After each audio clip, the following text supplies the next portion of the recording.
पानी जो हमारी जिंदगी का सबसे बड़ा जरूरत है, वही कभी कभी मौत का सबसे खतरनाक हथियार भी बन जाता है। धरती पर ऐसे कई सारे बांध हैं जो देखने में भले ही इंजीनियरिंग के अद्भुत नमूने लगते हो, लेकिन उनके पीछे छिपा पानी अगर कभी बेकाबू हो जाए तो मिनटों में पूरी की पूरी आबादी को मिटा सकता है। इतना ही नहीं, कुछ बांध इतने ऊंचे और विशाल है कि उनके टूटने का मतलब होगा लाखों टन पानी का सैलाब, जो कि अपने रास्ते में आने वाले हर एक चीज को बहा ले जाएगा। आज हम आपको लेकर चलेंगे दुनिया के उन 5 सबसे खतरनाक डैम्स की तरफ, जिनके बारे में सुनकर ही आपके रोंगटे खड़े हो जाएंगे। तो चलिए बिना देरी किए वीडियो की शुरुआत करते हैं। तो नंबर 5 पर है वजोंत डैम, इटली। दोस्तों, इस डैम का नाम वजोंत इसलिए रखा गया है क्योंकि ये डैम इटली के वजोंत नदी पर बना है। इस डैम को बनाने का कार्य 1956 में शुरू किया गया और 3 साल बाद यानी कि 1959 में यह डैम पूरी तरह से बनकर तैयार हो गया। इस डैम को बने लगभग 65 साल हो चुके हैं, लेकिन आज भी ये डैम उसी तरह से खड़ा है। इस डैम को बनाने में करीब 6 बिलियन इटालियन लेरा का खर्च लगा था। पहाड़ों के बीच बना ये डैम दिखने में जितना खूबसूरत लगता है उतना ही खतरनाक भी है, क्योंकि 1963 में भूस्खलन होने की वजह से इसका पानी छलककर घनी आबादी में घुस आया था और 2000 लोगों की जानें चली गई।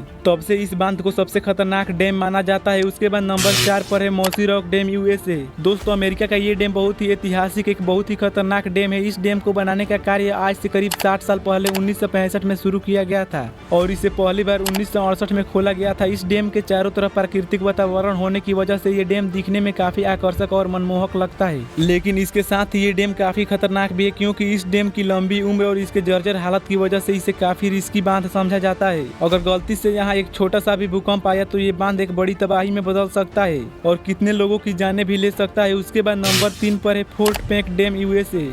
दोस्तों, ये एक काफी पुराना बांध है जो कि 85 साल से अपनी सेवाएं दे रहा है। इस बांध को बनाने का कार्य 1933 में शुरू किया गया और 1940 में यह बन करके तैयार हो गया। इसे बनाने में 7 साल के करीब समय लगा था। इतना ही नहीं, उस समय इस बांध को बनाने में टोटल खर्च $100 मिलियन आया था। ये डैम पुराना होने के कारण खास माना जाता है और यही पुरानापन इस डैम को सबसे खतरनाक बनाता है। कुछ एक्सपर्ट का ये भी मानना है कि अब ये डैम उतना मजबूत नहीं रहा जितना पहले था। इतना ही नहीं, इन एक्सपर्ट का मानना है कि पानी का फ्लो बढ़ने या भूकंप की स्थिति में ये वहाँ के लोगों के लिए एक बहुत बड़ा खतरा बन सकता है। इसी कारण इस डैम पर हमेशा नजर रखा जाता है। उसके बाद नंबर 2 पर है टीटोन डैम, यूएसए। ये डैम दुनिया के सबसे बड़े इंजीनियरिंग फेलियर में से एक है। इस बांध का निर्माण कार्य 1972 में शुरू किया गया और 4 साल में कंप्लीट होने के बाद 1976 में इसे खोल दिया गया। इस डैम को बनाने में करीब $100 मिलियन अमेरिकी का खर्च आया था, लेकिन ये डैम ओपन होने के 2 साल बाद ही घटिया मटेरियल और खराब इंजीनियरिंग का नमूना पेश किया और टूट गया। इसके टूटने से जो बाढ़ आई उसमें 11 लोगों की जानें चली गई और कई करोड़ रुपए की प्रॉपर्टी का भी नुकसान हुआ और आज के समय में यह डैम एक इतिहास जैसा खंडहर बन चुका है। एक समय में यह एक आधुनिक इंफ्रास्ट्रक्चर का गौरव था, जो कि कुछ गलतियों की वजह से दुर्घटना में बदल गया। उसके बाद नंबर 1 पर है बेंक्यू डैम, चाइना। चीन की रू नदी पर बना ये बांध दुनिया के सबसे बड़े डैम फेलियर में से एक माना जाता है। ये बांध 1950 के दशक में बनकर तैयार हुआ था और ये 25 साल भी नहीं चल पाया और 1975 में टूट गया। और यह बांध जब टूटा तो 13,000 क्यूबिक मीटर प्रति सेकंड की रफ्तार से पानी बहना शुरू हुआ। आसपास के सभी गाँव डूब गए और इस बांध के टूटने से जो तबाही हुई उसे शायद ही कभी भुला दिया जाएगा, क्योंकि इसके टूटने से लगभग 1,70,000 लोगों की जानें चली गई और लाखों लोग बेघर हो गए और चीन की सारी फसलें एवं बुनियादी ढांचा का भी नष्ट हो गया। और इस बांध के चपेट में और भी 61 बांध आए थे, जिसके कारण यह आपदा दुनिया की सबसे घातक डैम विफलताओं में गिनी जाती है और आज भी चीन के इतिहास में यह दिन एक काले अध्याय के रूप में याद किया जाता है। तो दोस्त, इन डैम्स ने हमें पानी और बिजली तो दी है, लेकिन इनके पीछे छिपा खतरा किसी टाइम बम से कम नहीं है। प्रकृति और इंजीनियरिंग दोनों पर भरोसा जरूरी है, लेकिन सावधानी उससे भी ज्यादा जरूरी है, क्योंकि पानी जब बेकाबू हो जाता है तो उसकी ताकत के आगे इंसान सिर्फ एक खिलौना बनकर रह जाता है। तो अगर आपको ये वीडियो पसंद आया हो तो इस वीडियो को लाइक एंड शेयर कीजिए और ऐसे ही नए नए वीडियो देखने के लिए हमारे इस चैनल को सब्सक्राइब कीजिए।